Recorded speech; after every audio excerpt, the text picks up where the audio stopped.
बेटियों को मनहूस समझा, लेकिन गांव का नाम था सरस्वतीपुर। छोटा सा गांव जहां आज भी पुरानी सोच जिंदा थी। वहां के लोग मानते थे कि बेटियां बोझ नहीं होती हैं, और अगर घर में लगातार बेटियां पैदा हों तो वह घर मनहूस हो जाता है। इसी गांव में रहता था राम स्वरूप। उसके घर में पहले से ही दो बेटियां थीं, गुड़िया और चंपा। जब उसकी पत्नी सीता तीसरी बार मां बनने वाली थी तो पूरे गांव में बातें होने लगी, अब की बार भी बेटी हुई तो राम स्वरूप का घर बर्बाद हो जाएगा।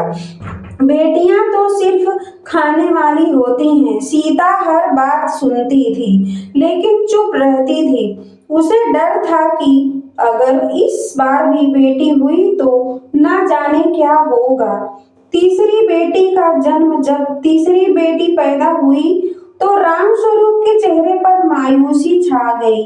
उसने बच्चे को गोद में तक नहीं लिया। मनहूस है ये बच्ची, मेरे भाग्य में बेटा ही नहीं है। उसने उस बच्ची का नाम रखा किरण, लेकिन नाम के उलट उसके जीवन में अंधेरा ही अंधेरा था।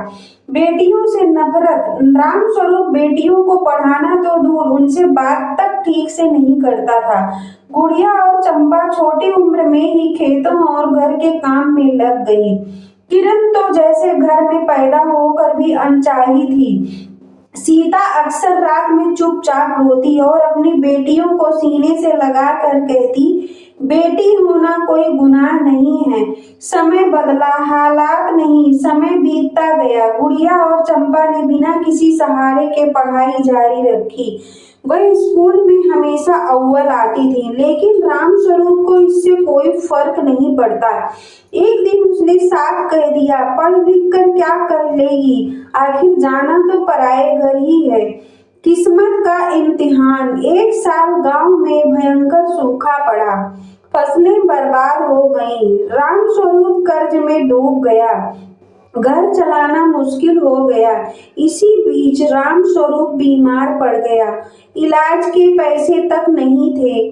गांव के लोग जो कभी ताने मारते थे, आज मदद के नाम पर मुंह फेर रहे थे।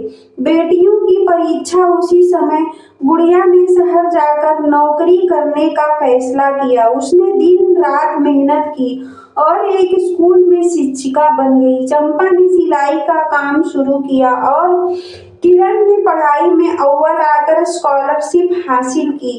तीनों बेटियों मिलकर